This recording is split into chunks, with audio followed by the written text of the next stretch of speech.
It's mise on Seanchaidh, and this is Thistle Stone. The sea that claws at Kintail never rests. It throws itself against Donnan like a wounded beast. And in the salt spray, the old ones still hear the same cry ringing across 7 centuries. Cabarfé, Cabarfé! There, where Loch Duch, Loch Long and Loch Alsh meet in a trinity of storm, where the mountains fall sheer into black water, and the Selkies once sang men to their graves, the Mackenzies stood, fierce as the tide, proud as the stag, keepers of the last western flame. This is their school. It's mise on Seanchaidh, and this is Thistle and Stone. Long ago, the first Mackenzie hunted a red stag on the banks of Loch Duch, on a day when the mist clung low to the water.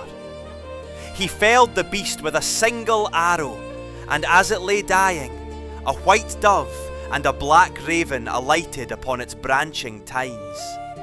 From their beaks came a voice like the wind through standing stones, delivering the message to the chief. Guard the west until the last peat fire dies and the last Gaelic song is forgotten. He swore on the ancient stones above the loch, and the cry of the stag echoed back from the hills as witness. The oath still rides every gust that whispers through the glens of Kintail. Listen, the wind is still listening. Cuimhnich. From that salt-born vow came Clan Cuimhnich, sons of the Fair One, children of the western tide. Donnan rose on its rock like a dagger thrust into the throat of the sea, not to keep invaders out, but to keep the old ways in. Every chief who took the name Cabarfé carried the stag's promise in his blood. No crown would ever own this coast, while a Mackenzie heart still beat. The burn ran red when the heather bloomed. The pipes answered every sunset, and the gulls wheeled above the stag banner. For centuries they ruled by the old laws. Gaelic judges sat beneath rowan trees, weighing honour against honour.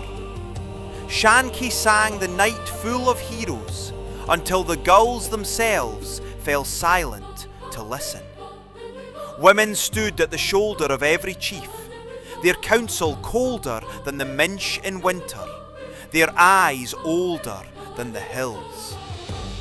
Their black galleys, stag-headed, sailed with the lords of the isles, and when the dream cracked, they sailed on alone, answering only to the wind and the tide. Yet blood calls to blood, and pride answers pride. Mackenzies and MacDonalds met at Blarnaparsh in 1478, and the heather drank deep. Mackenzies and Munros carved their hatred into the glens of Ross, until the very burns ran red for a week. And while the targes rang and the fires rose, the crown in Edinburgh smiled quietly and waited for the West to bleed itself weak. When the Jacobite star rose, Seaforth answered. William Dhu, the Black Earl of the 15, led them at Sheriff Muir, where the claymores flashed like lightning across the snow. 30 years later, his son led them again to Culloden, where the moor drank deeper than it ever had before. Donnan was blown to rubble by Hanoverian guns in 1719, rebuilt, burned again, and still the stag banner flew above the ruins. The castle fell, but the flame did not. Connacht Ower, the Brahan Seer, walked these glens in the 1600s and saw it all.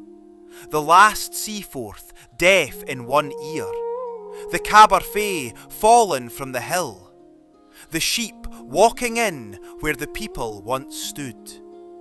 He threw his blue stone into the wind and spoke the doom of the Seaforth line. And every word came true, drop by bitter drop. Yet he also saw a spark that would not die. That spark is still alive. Then came the sheep and the silence. The same chiefs who had followed Seaforth to the moor now followed London fashion and London debt. Glens that had roared with pipes and children fell quiet. The coffin ships left from Kyle of Lochaush, heavy with Mackenzies, bound for Cape Fear and Carolina. They stood on the decks with Eileen Donnan at their backs, and the tears on their faces, and the fire did not sail with them. It stayed behind, watching over a coast growing emptier by the year, and the silence never truly lifted. Today the tide still washes the foot of Eileen Donnan twice a day, yet the only Gaelic heard on its walls is spoken by tourists reading from a laminated card. The stag that once thundered across these glens now stands carved in gift shop wood for £20 apiece. A child can grow from cradle to grave within sight of Loch Duch and never once hear the old tongue in the playground or the kirk. The flame is kept alive in Carolina Cayleys and Sydney kitchens. But here, where it was born, it gutters in the wind of the Minch. The victory still tastes of ash, only quieter now and colder.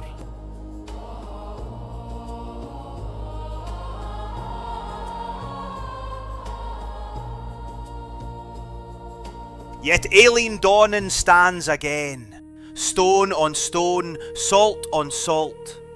The tide still crashes against its walls like it has for 700 years. The Mackenzies are scattered from Kintail to North Carolina, from Glasgow to Sydney.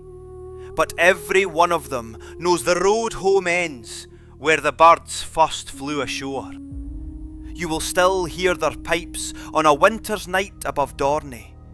You will still meet a Mackenzie in Wilmington who can recite 20 generations without a stumble. You will still find a child on the shores of Loch Duch who dreams of the stag-headed galleys and wakes with salt on her lips, though the sea is miles away. Because the oath is not broken. Because the dove and raven are still watching. Because the Brahan Seer's spark is still alive. Eileen Donnan stones remember the burning. Loch Duch keeps its secrets. The Brahan Seer's blue stone is still out there. The dove coos and the raven calls on moonless nights. The prophecy that cursed the Seaforths also promised that when the last peat fire flickers low, a new Mackenzie will rise, and the stag will stand again. Mackenzies of Kintail, of Cape Fear, of Sydney, wherever the sheep and the factors scattered you, the flame is down to embers. The sea is listening.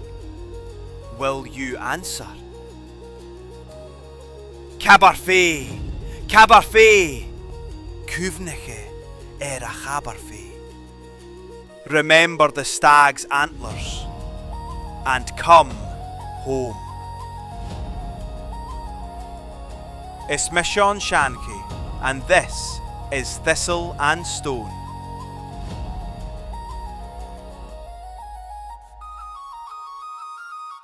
Cuimhnich. Cuimhnich. Cuimhnich.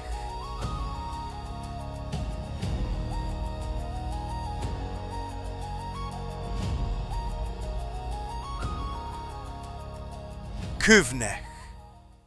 Falche. Gu. Cuimhnich. The memory lives. Until next time. Cuimhnich.